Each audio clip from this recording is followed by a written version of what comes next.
Véritable success story de la radio Espace Guinée, les Grandes Gueules, détentrices des meilleurs scores radio en Guinée, de la meilleure émission talk show, a donné le créneau horaire du départ au bureau et du retour à la maison, récoltant depuis des années consécutives le titre d'émission la plus écoutée en Guinée, toutes catégories confondues. Un grand total de plus de 5 millions d'auditeurs ont été fidèles au talk show Les GG, diffusé jour après jour sur toutes les stations du réseau Adafo Média de 9h à 10h30, un exploit qui restera longtemps dans les annales de la bande FM en Guinée. Merci de nous rejoindre dans la deuxième partie de cette émission. Dans un instant, on va poursuivre cette émission en compagnie de notre premier invité, M. Alouseni Makanera Kake, de l'opposition républicaine, ancien ministre. Et un peu plus tard, on revient sur cette affaire CUNET, alors que la société de marketing de réseau tente de se blanchir des graves accusations portées à son encontre. Il n'en demeure pas moins qu'elle reste dans le viseur des hommes de colonel Moussa Tegoro, sans rémission aucune. La chape de plomb qui s'abat sur les responsables et autres intervenants indépendants de la société CUNET se poursuit. De nouvelles arrestations ont été opérées ces derniers jours par les services spéciaux chargés de la lutte contre la drogue et le crime organisé dans les rangs de la société. Comment celle-ci fait-elle face à ces épreuves et que répond-elle aux accusations mises à sa charge? Monsieur Suleiman Doumbouya, il est DG de Africa Business and Consulting et consultant résident pour CUNET en Guinée. Il sera avec nous tout à l'heure dans cette deuxième partie. Puis notre coup de cœur du jour vers la fin de l'émission, Monsieur Fassine Gadire Sissé, docteur en économie du développement par un Panthéon-Sorbonne, enseignant-chercheur. Il viendra nous parler de cette plateforme numérique et multimodale Alternative Guinée, plateforme qui regroupe des Guinéens d'ici et d'ailleurs. De quoi retourne-t-elle cette plateforme et quels en sont les objectifs? Docteur Fassine Gadire Sissé, enseignant-chercheur. Il sera avec nous vers la fin de cette émission. On en revient donc à notre invité, monsieur le ministre, bien, allez-y. Les conditions dans lesquelles vivent donc les habitants dans la zone spéciale économique du côté de Boké. Vous disiez donc qu'il y avait énormément de problèmes liés à l'environnement. Franchement, les gens de Boké sont en train de payer cher le fait qu'ils ont accompagné Alpha Condé.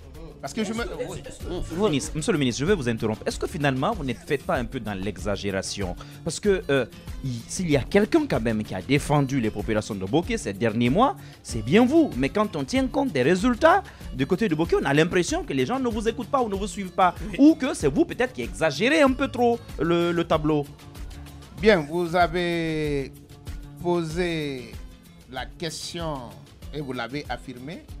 J'aurais souhaité que vous me posiez la question et que moi je réponde. Oui. Mais si vous estimez qu'ils ne me reçoivent pas bien, moi je vous dis le contraire. Les grandes D'abord, prenons les résultats tels qu'ils sont.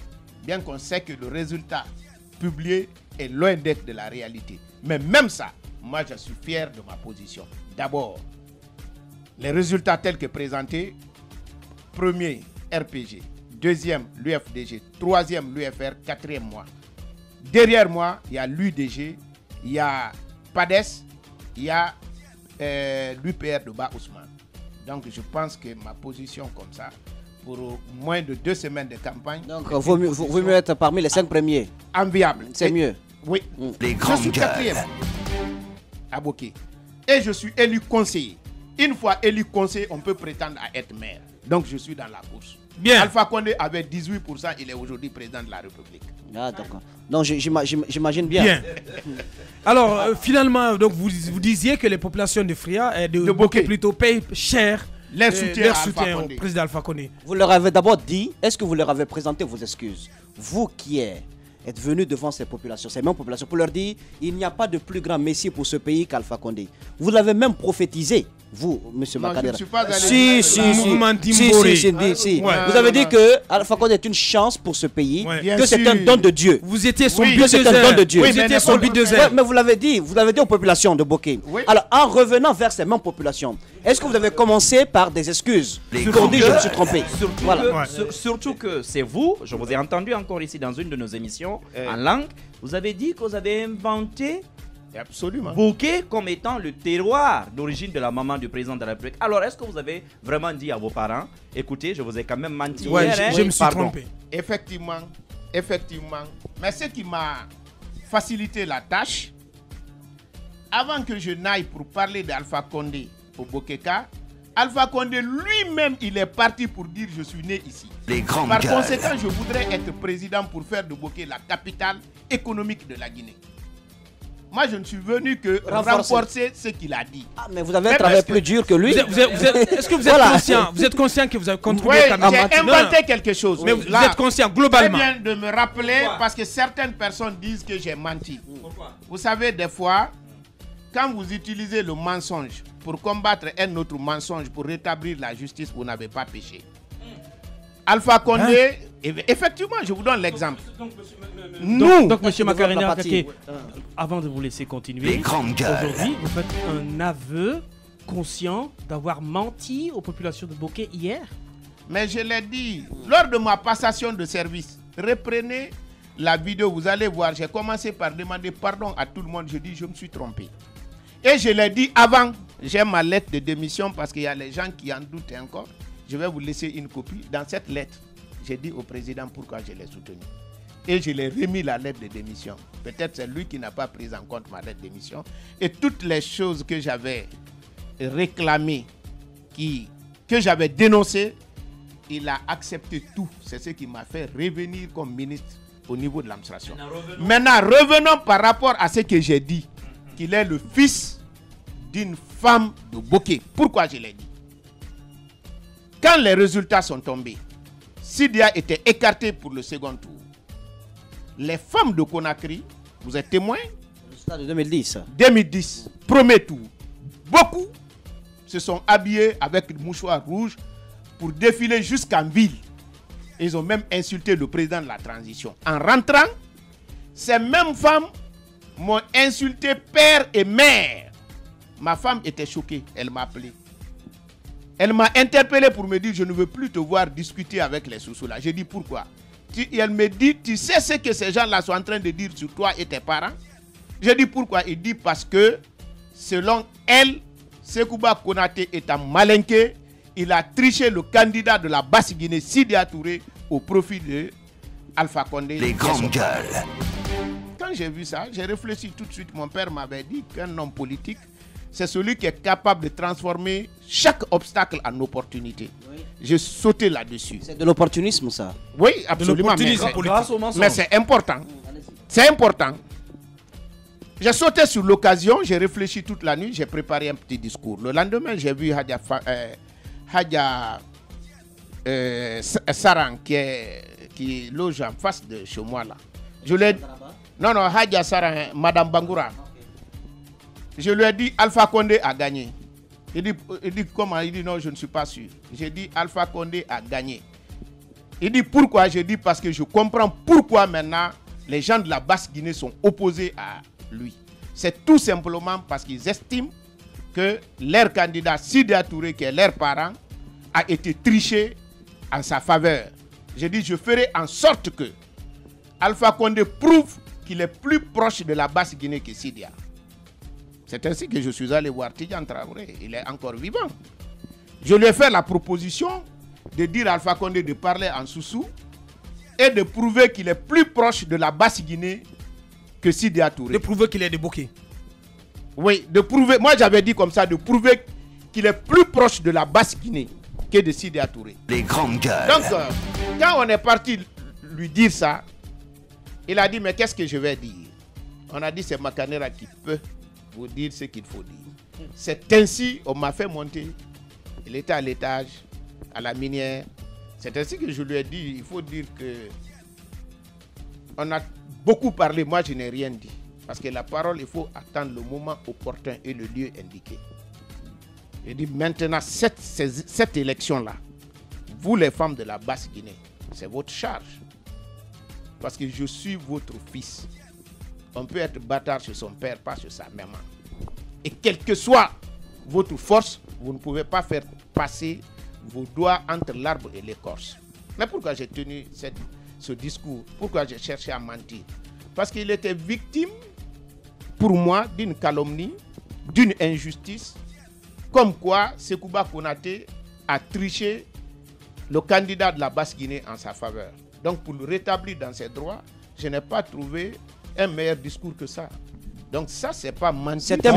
Donc il avait été élu effectivement au premier tour. Donc il était vraiment qualifié parce que vous dites qu'il était, c'était une calomnie. Oui, il était mais qualifié au second tour. Aujourd'hui, vous appartenez à un bloc politique qui continue de clamer haut et fort qu'Alpha Condé n'avait pas été qualifié pour le second tour. Bon, ça c'est leur position. Moi, ma position est ailleurs. Donc, vous savez... donc ça veut dire que l'affiliation quand même du chef de l'État est un mensonge politique fabriqué par monsieur... Non, pas l'affiliation, c'est l'origine. Oui, par rapport à la basse cote, c'est un mensonge politique. Écoutez, si vous voulez des informations, je peux vous donner. Parce que il y a beaucoup de personnes qui parlent d'Alpha aujourd'hui. Qui ne le connaissent pas. Ils ne le connaissent pas, Alpha. Très bien, Alpha est né dans la main de mon grand-père à moi. Mon grand-père, oui, il faisait office d'interprète du commandant Blanc à Bokeh. Vous pouvez demander, les gens de Bokeh qui m'écoutent. Donc il est de Bokeh. Ibrahima Souri Makanera. Alpha Condé est né à Bokeh, ça c'est certain. Bien. Mais dire maintenant que sa maman est de Bokeh, ça je n'ai pas la preuve. Bien, parce que on va progresser dans cette émission. Bien, merci. On va progresser. Bien, on va progresser. On en vient à la crise politique, à la crise politique actuelle.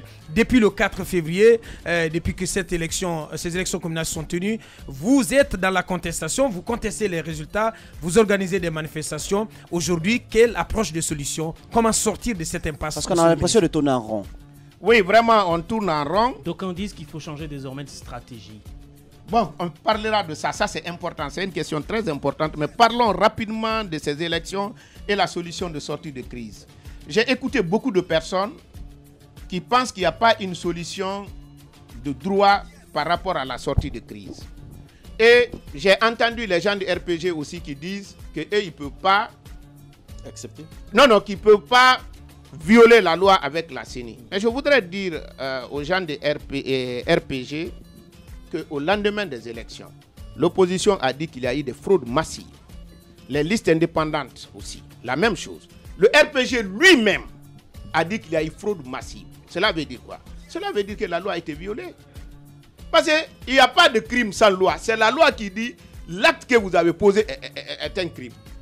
Donc si le RPG reconnaît qu'il y a eu fraude, c'est que vraiment il y a eu violation de la loi. Donc il ne peut pas dire on maintient ce résultat parce qu'on ne veut pas violer la loi. Peut-être qu'ils ne comprennent pas ce qu'ils disent. Maintenant, ce que je veux rappeler à ces gens du RPG, quand on dit loi, parce que souvent les gens ne comprennent pas comme ça. Une loi, ce n'est pas un article, c'est un ensemble d'articles. Si nous prenons dans le cas d'espèce, la loi électorale qu'on appelle abusivement actuellement code électoral, parce qu'un code normalement comporte deux parties, la partie législative et la partie réglementaire. Ce que nous avons actuellement, c'est la partie législative. Il y a 205 articles. Donc vous n'allez pas toucher un seul article, dire qu'on saisit le tribunal en premier et dernier ressort. Vous dites, puisque vous avez respecté ça, vous avez respecté la loi électorale, alors que plus d'une trentaine de dispositions de cette loi ont été violées. Je vous donne l'élément le plus simple. Quand vous prenez l'article 86 du code électoral, il dit le résultat sorti du bureau de vote, nul ne peut modifier. À partir du moment où on a modifié ça, on n'a jamais maintenant proclamé le résultat. Est-ce qu'il y a une solution de sortie de crise sur le plan de droit? Je dis oui. Heureusement, le législateur a prévu de l'inexistence de l'acte. Les grandes gueules. Quand l'acte est inexistant, c'est qu'il n'a même pas existé. À partir du moment où il y a eu des violations flagrantes de loi qui ont entraîné la modification d'une manière importante des résultats, nous pouvons, à partir de cette notion de l'inexistence, trouver une solution de droit. En dehors de ça, l'acceptation de ces résultats est une violation. Et si on ne l'accepte pas à l'État et on ne fait rien, est une violation. Donc la seule... En clair, qu'est-ce que vous voulez nous faire savoir, nous faire comprendre comme approche de solution? En termes simples pour nos auditeurs. Parce que partout où il y a eu donc ces cas de fraude, sur cette notion juridique, il va falloir ne pas prendre en compte les différents résultats qui ont été donnés et aller à l'origine. Non, c'est pas ça. Oui. Vous savez, il y a eu un arrêt. On dit que le tribunal est saisi en premier et dernier ressort. Donc l'arrêt est intangible. L'objet de la notion de l'inexistence veut dire que l'arrêt là, qui devait être en principe sécurisé, intangible, pouvait être considéré comme si ça n'a jamais existé. Donc on revient à la case de départ pour faire respecter les dispositions légales. À partir du moment j'ai des tableaux ici qui font la récapitulation de tous les résultats. Vous savez, ce n'est pas pour rien que le législateur a prévu ces dispositions. Lorsque vous êtes au bureau de vote, après le dépouillement, il y a plusieurs copies. La première copie va au CACV, deuxième copie au président de la CENI, troisième au démembrement de la CENI, troisième ministre de l'administration du territoire, ensuite démembrement de la CENI, ensuite pour tous les candidats. Et au niveau du bureau de vote, on affiche le résultat du bureau de vote. Et pour sécuriser davantage, on met dans l'urne et on scelle les bulletins qui ont servi au vote. Quand vous prenez nos textes, nulle part, je dis bien nulle part, il n'est dit que quelqu'un peut annuler le vote de quelqu'un. Ça, c'est d'ailleurs la norme supérieure, parce que dans la constitution guinéenne, il est clair que le suffrage est universel, c'est-à-dire ouvert à tous les Guinéens. Donc vous voulez nous dire que la violation, c'est celle qui a été, dont se seraient rendus coupables les présidents de CACV, qui ont violé, qui ont annulé des voix. Oui, parce que c'est là-bas où on a des preuves.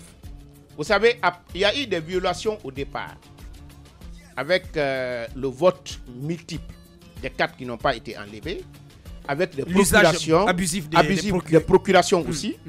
Mais là, il est difficile de prouver à ce stade. Mais ce qui est évident, ce qu'on peut prouver, c'est les procès-verbaux qui ont été dressés, signés par qui de droit, distribués aux candidats ou leurs représentants et transmis non seulement au CACV, au président de la CENI, au ministre de l'administration du territoire. Ça, ces procès-verbaux existent. Même si on dit tout ça, ça n'existe pas, mais les urnes existent. Mais que faut-il plus concrètement, que faut-il faire? Ce qu'il faut faire, il faut que le juge, parce que si c'est en France, chaque juge administratif peut constater l'inexistence d'un acte lorsque ça viole le droit individuel de quelqu'un. Mais en Guinée, je ne sais pas si c'est la Cour suprême ou bien la Cour constitutionnelle. Mais il y a des spécialistes en la matière. Quand ils vont constater que l'acte posé par ces magistrats est un acte non existant, nous serons à la case de départ. Et comme ça, on peut réexaminer conformément à la... C'est quoi la procédure? C'est vous qui saisissez les institutions judiciaires ou bien ce sont elles qui s'autosaisissent pour constater cette inexistence? En principe, c'est nous qui devons saisir. Alors, nous qui avons... Le ministre de la Justice a dit que le débat est clos. D'où quand même... Oui, mais... une stratégie. Le ministre de la Justice a dit que le débat est clos. Mais le ministre de la Justice ne vous a pas parlé de la notion de l'inexistence. Alors, il a parlé du respect de la loi. Mais demandez au ministre de la Justice, il parle de quelle loi? Alors pourquoi vous ne vous saisissez pas? Justement. Donc, vous avez encore une option. Absolument. Oui, alors, absolument. Pourquoi ne pas exploiter cette option? Cette stratégie. Vous préférez la rue.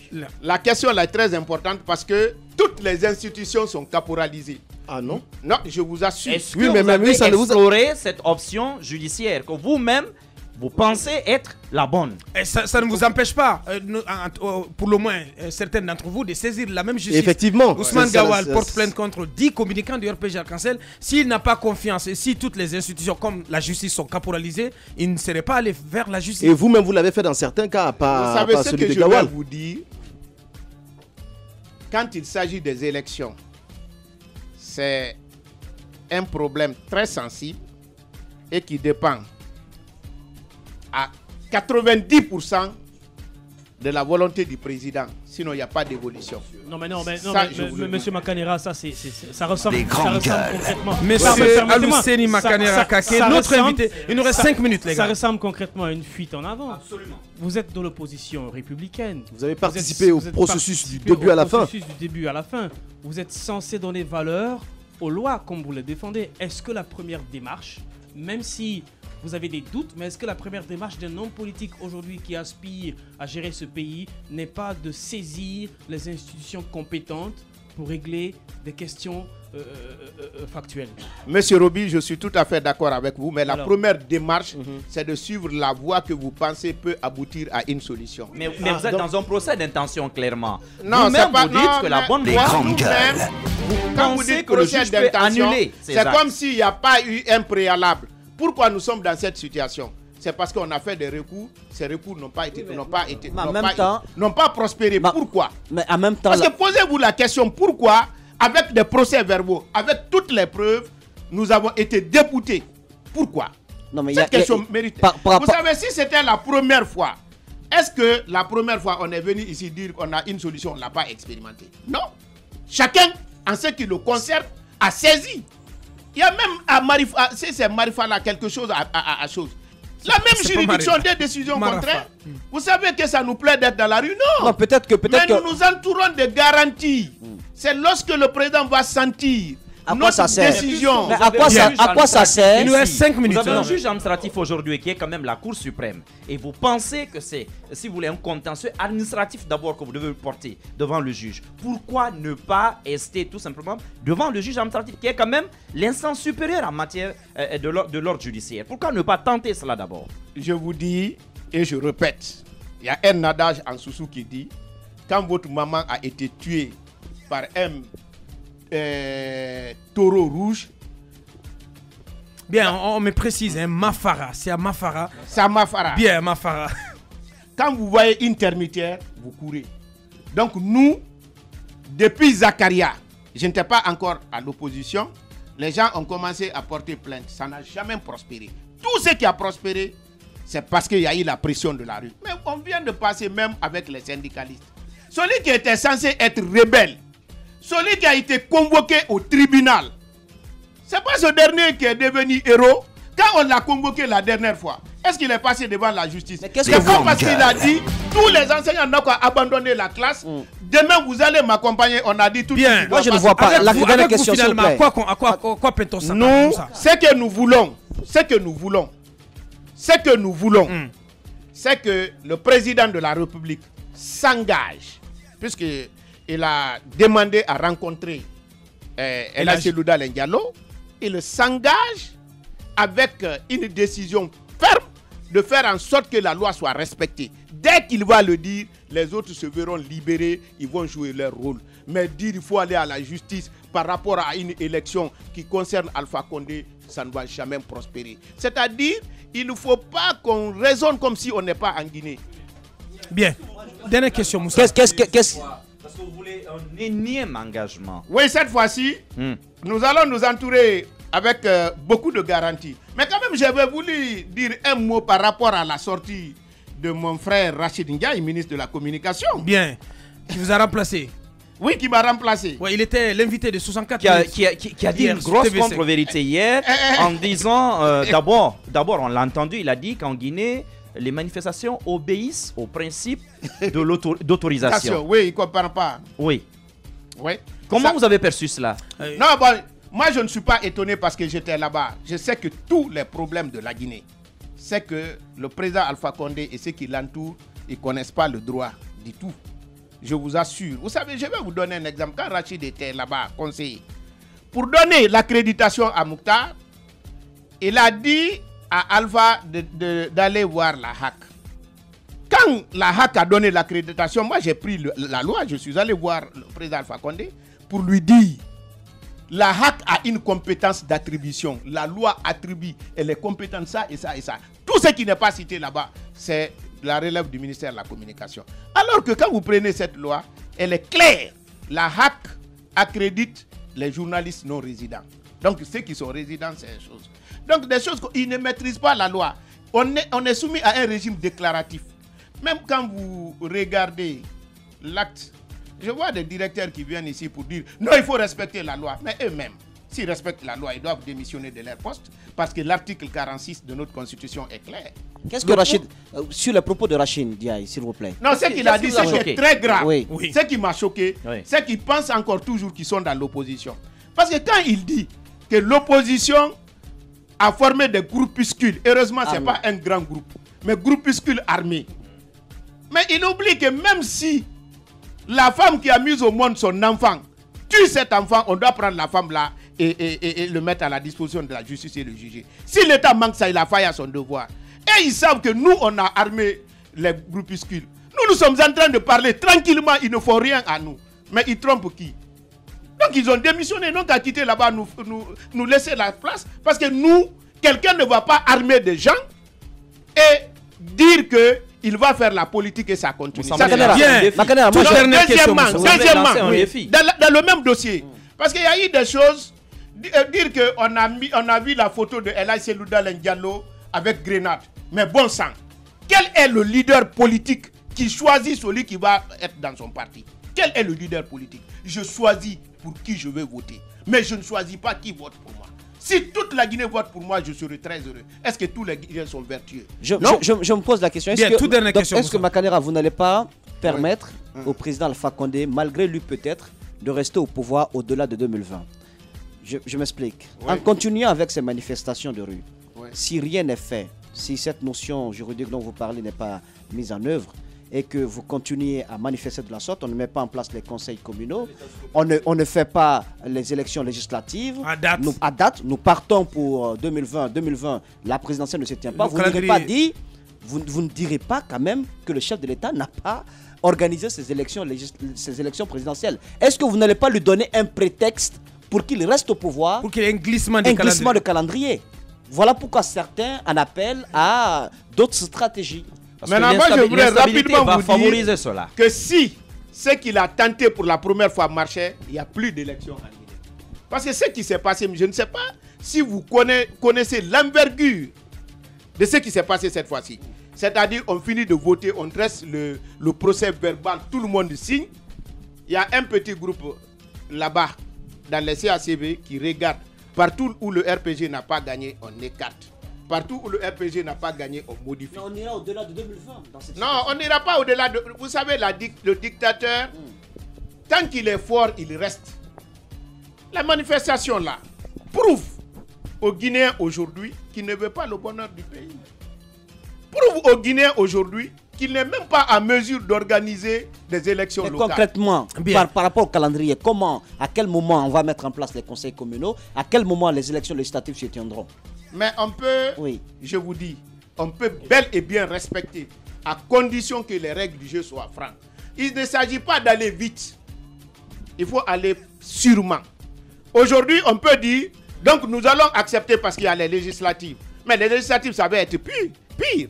On dit on accepte les législatives parce que la présidentielle, mais il va faire un autre coup KO. Donc, si on commence maintenant par respecter la règle du jeu et qu'ils comprennent, si on nous vote, on nous vole nos voix, nous préférons mourir.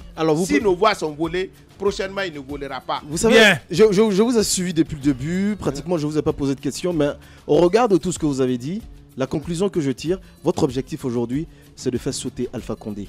Rendre le pays ingouvernable. Dites-moi le contraire. Pas rendre le pays ingouvernable, mais faire sauter le professeur Alpha Condé. Celui qui est républicain, celui qui demande l'application de la loi, ne demande pas le départ d'Alpha Condé. Nous avons dit de respecter la loi. Si vous êtes républicain et vous demandez le respect de la loi, mes collègues l'ont posé dans ce studio, pourquoi est-ce que vous ne suivez pas la démarche? Non, mais j'ai respecté la loi. La Constitution nous dit que tout Guinéen a le droit de résister à l'oppression.